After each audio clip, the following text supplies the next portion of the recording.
We've done everything we were supposed to do, and the harvest is so close we can almost taste it. But even though we've been waiting upwards of 9 months for our garlic, we're still not quite there yet. A long overwintering crop that experiences all 4 seasons, garlic tests not only our gardening skills, but also our patience. However, it's not like we're just sitting around waiting for it to be ready.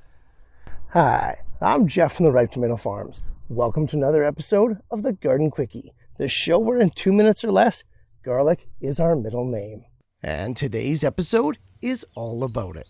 Specifically, 3 things that we need to do to prepare for the imminent garlic harvest. Time's short though, as you know it is, so let's dive in.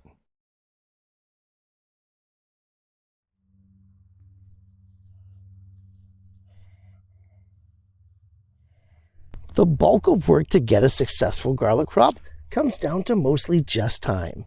Big bulbs planted at the right depth at the right spacing in good soil is all you need, and virtually everyone can be successful with this crop. And while there isn't much to do for the bulk of the 9 months that this crop takes to grow, there are a few things that we can do before harvest time to max out that bulb size. 3 things in particular to ensure that we're getting the bounty that we deserve. And the first of those is just weeding. Eliminate the competition for water and nutrients so that your bulbs can reach their max size. Garlic absolutely hates competition, both from itself as well as other plants. We took the time to space it diligently in the fall, so don't let that go to waste and have the weeds steal the show. Careful when you're digging them out not to disturb that soil too much, but make sure you get them all. The garlic scapes too. They've gotta go. These are the flowers of hard-necked types of garlic, and like all blooms, they suck energy from the plant. No doubt tasty in their own right, garlic scapes will take energy away from the bulbs. So, if you haven't cut yours off already, well, you better get to it. Okay, with the competition taken out of the equation, let's talk about those resources.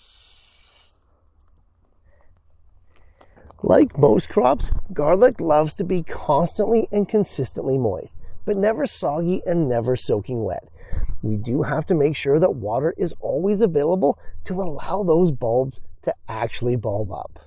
What that looks like in terms of a watering schedule is going to be different for everyone.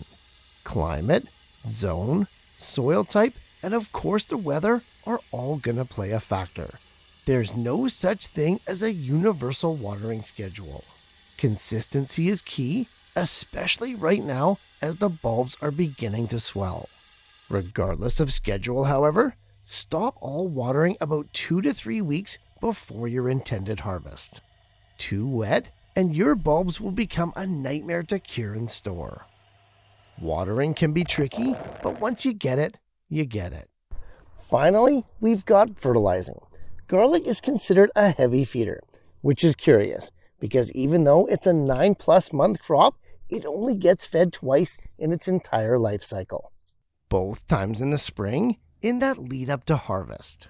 Hard-neck garlic is planted right before dormancy, and it doesn't need any feedings until 5 to 6 months later.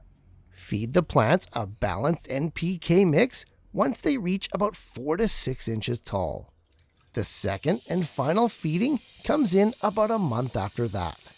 Just like with the watering though, make sure that you cease all feedings about 3 to 4 weeks before your intended harvest date. Fertilize too late and you run the risks of the bulbs becoming soft, mushy, and not storing well.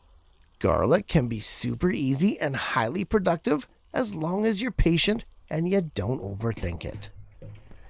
Which is great because that leaves us more time to check out more episodes of the Garden Quickie. Thanks for watching, guys. And hey, if Garden Quickies are your thing, make sure to subscribe and click on this playlist here as we explore and solve more growing issues in 2 minutes or less.